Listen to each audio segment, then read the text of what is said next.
সংবাদ সম্মেলনটার উদ্দেশ্য হলো আপনাদের মাধ্যমে আমরা যা চাচ্ছি, আসলে কি চাচ্ছি সেটা রাষ্ট্রের কাছে পৌঁছে দেওয়া।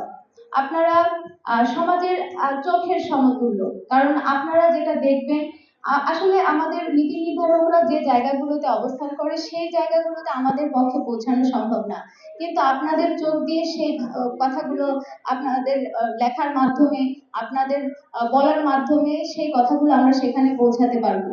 এই জন্যই আপনাদেরকে মূলত আজকে এখানে আমন্ত্রণ জানানো।